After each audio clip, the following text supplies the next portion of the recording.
By now you have heard of the Charlotte Bathroom Ordinance. In one of the most radical policy shifts in our lifetime, the Charlotte City Council voted to ban single-sex shower facilities in every place of public accommodation within the Charlotte city limits. According to the ordinance, all showers, restrooms, bathhouses, and dormitory lodging facilities would have been opened up to both sexes. Males would have been given a legally protected right to go into the bathroom or shower of their choice, including those facilities previously marked female only. The ramifications of this change should have been obvious, as they are both dangerous and foolish. Under Charlotte's ordinance, the YMCA and the YWCA, two respected institutions that previously had been allowed for years to have female-only and male-only locker rooms and showers, would have been mandated by law, whether intended or not, to open all showers to all sexes at all times. Under Charlotte's ordinance, when our daughters changed into their bathing suits or showered after their volleyball games, they would have been doing so in a locker room and shower shared with men.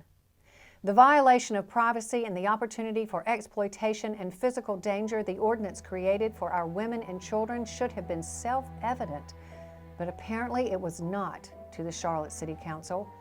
But we have seen the results of actions like this before. Consider this. In Washington State, a similar regulation was passed, opening up showers and locker rooms to all sexes. Here's just a small sampling of the results. In Seattle, at a Parks and Recreation facility, a man walked into the locker room while girls were getting ready for swimming lessons, spurring protests from parents and a full community outcry. However, there was no prosecution, as he had a legal right to be there while the young girls undressed.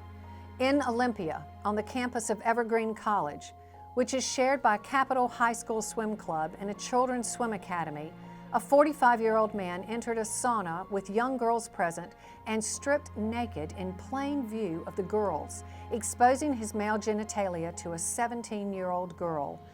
Thanks to Washington State's regulation, no legal prosecution followed, as he was allowed to be there. In Everett, on the campus of Everett Community College, a man entered the woman's restroom with a pair of woman's panties in his pocket. When asked why he was there, he admitted that he showered in the girls' locker room for sexual gratification. If these were the results of Washington State's regulation, common sense alone should have led the Charlotte City Council to understand what their similar ordinance would have brought here to North Carolina.